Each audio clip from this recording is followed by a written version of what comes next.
I never imagined my wedding day would feel like a funeral. The grand hall was bathed in gold and ivory, filled with faces that smiled too wide, eyes that gleamed with envy and calculation. My parents stood at the altar's edge, their expressions tight with pride and desperation. To them, this wasn't a celebration, it was a transaction. A lifeline, and I, Elara Vance, was the price. Remember, Elara. My mother had whispered that morning as she adjusted my veil. This is for the family, for everything your father built. You will thank us one day. But how could I thank them for selling my freedom? Adrian Hale stood before me, his dark suit tailored to perfection, his posture commanding yet unnervingly calm. His eyes gray as an approaching storm watched me with quiet intensity. I had only met him 3 times before our engagement, each encounter polite, distant, and brief. He spoke little, smiled less, and carried himself like a man who knew things others didn't dare to say aloud. When the vows were spoken, and the ring slipped onto my trembling finger, a strange silence followed, heavy and lingering. Even the music seemed afraid to disturb it. Adrian's hand brushed mine, steady, warm, yet unreadable. "Mrs. Hale," he murmured, his voice low enough that only I could hear, "you wear obedience well." I looked up, startled, but his expression was placid, almost kind. Almost the reception blurred into a whirl of toasts and laughter that didn't reach my heart. I watched my parents beam as they clinked glasses with Adrian's associates, pretending this union was born from love instead of desperation.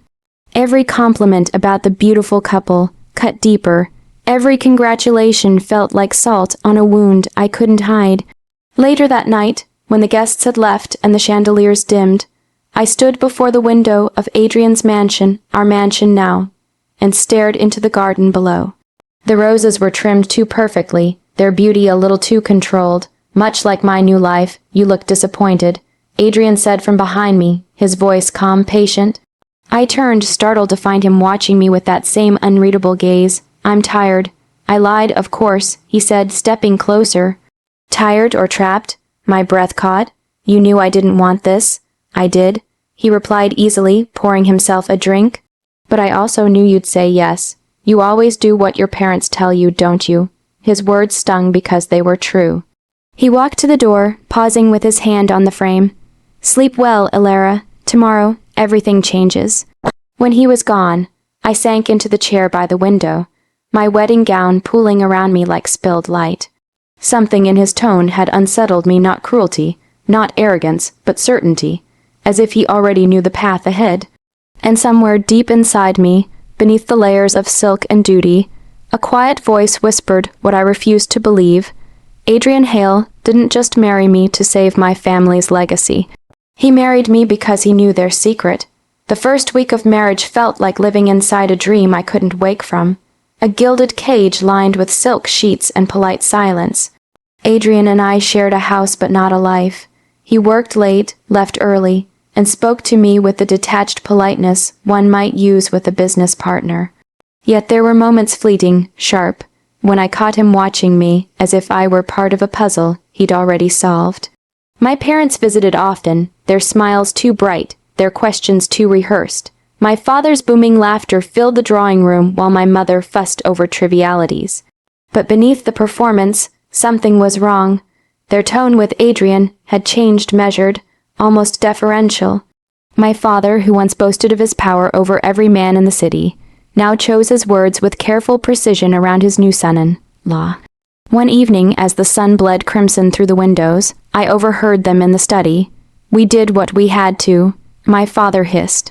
"He has no right to threaten us, he knows, Henry." My mother interrupted, her voice shaking. "He knows everything. If he speaks," a crash of glass cut her words short. I pressed myself against the wall, my pulse pounding. What could Adrian possibly know that made my father, my unshakable, ruthless father, sound afraid? That night, I found Adrian in the library, reading by the dim light of a single lamp. He didn't look up when I entered. "Did you enjoy your parents' visit?" he asked casually. I hesitated. "They seemed nervous around you." He smiled faintly, turning a page. "Guilt tends to do that to people," and my heart stuttered. "What do you mean?" He finally met my eyes. "You're clever, Elara. Don't pretend not to see what's rotting beneath your family's perfect image." I wanted to demand answers, but his tone, the calm certainty of it, made the words die in my throat. I fled before he could say more, but sleep refused to come. His words looped through my mind, tightening around my thoughts like vines. Days later, while Adrian was away, I began to search. In the old study my father used to frequent, I found a locked drawer inside his desk. I remembered where he hid the spare key, tucked behind a framed photograph of our family. My hands trembled as I turned the key and opened it. Inside were papers, financial records, falsified ledgers, and letters signed with names I didn't recognize. There were transfers from companies long defunct and hints of deals buried in secrecy. But one name appeared again and again, the Hale estate. My blood ran cold. Adrian's family, his father's company, the same empire my parents claimed had collapsed under poor management years ago. The realization struck like lightning. My parents had ruined the Hales, and Adrian, he had married me not to save us, but to reclaim what was stolen. When he returned that night, I confronted him. "You knew," I whispered, holding one of the letters in my trembling hand. He looked at me with quiet triumph and a hint of sorrow. "Of course I knew. I've always known. This marriage wasn't my revenge, Elara. It was your parents' punishment. They just haven't realized it yet." His words lingered long after he left the room, echoing through the empty halls of our perfect home. And for the first time, I feared not just what my parents had done, but what Adrian planned to do next. After that night, the air between Adrian and me thickened with tension, an invisible thread strung too tight, ready to snap at the smallest pull. I could not look at him without remembering his words, and yet I could not look away. He moved through the house like a ghost who belonged to every shadow. I began to watch him the way prey studies a predator, not to flee, but to understand its rhythm. But the more I observed, the less certain I became of who was hunting whom. One morning, I found him in the garden, sleeves rolled to his elbows, trimming the roses with meticulous care. "You're up early," he said without turning around. "I couldn't sleep," I admitted. He clipped a flower, its red petals falling like blood onto the marble path. "Guilt will do that to a person. Is that what you want from me?" I asked, my voice trembling. "To feel guilty for what my parents did?" He finally looked up, and for once the storm in his eyes softened. "No, Elara, I just want you to see the truth. They built your life on ashes." I wanted to hate him for the manipulation, for the secrets, but there was something in his voice that cracked my resolve. Beneath his revenge burned something raw, almost human. As days passed, his demeanor toward me shifted. The sharp remarks dulled, replaced by quiet gestures that unsettled me more than cruelty ever could. He'd leave books on my bedside table, make sure my tea was just the way I liked it, and once, when I fell asleep on the couch, I woke beneath a blanket that smelled faintly of cedar and him. But trust was dangerous, and affection was poison. I reminded myself of that every time he smiled. My parents, meanwhile, grew desperate. They called often, urging me to convince Adrian to forget old wounds, to persuade him to join their new ventures. But I saw through them now, their words slick with fear. One afternoon, I received a small wooden box delivered to the house. Inside were letters, tied with a faded blue ribbon. The handwriting was delicate, elegant, and achingly familiar. My mother's curiosity warred with dread as I read. The letters were addressed not to my father, but to Daniel Hale, Adrian's father. The first spoke of admiration, the second of affection, the last of betrayal. My mother had once loved Adrian's father, then chosen my father instead, selling both love and loyalty for power. And when the Hales' business began to crumble, my parents had buried the truth under lies and forged documents. By the time I finished reading, my hands were shaking. I understood then why Adrian's revenge was so personal, why his calmness held an undertone of grief. When he returned home that evening, I waited for him in the dim light of the parlor. "You were in love with her once, weren't you?" I asked quietly. "With my mother?" His breath caught. For a moment he looked younger, almost broken. "No," he said at last. But my father was, and it destroyed him. Silence filled the room, heavy and suffocating. We were both children of betrayal, bound by sins we hadn't committed. And in that moment, I realized something far worse than hatred was growing between us, a fragile, forbidden tenderness neither of us could afford to feel. The storm that had been brewing finally broke. It began with whispers in the press, anonymous tips, leaked documents, familiar signatures. Within days, the Vance name, once a symbol of power, became synonymous with deceit. Every secret my parents had buried clawed its way to the surface. Fraud, embezzlement, corporate theft.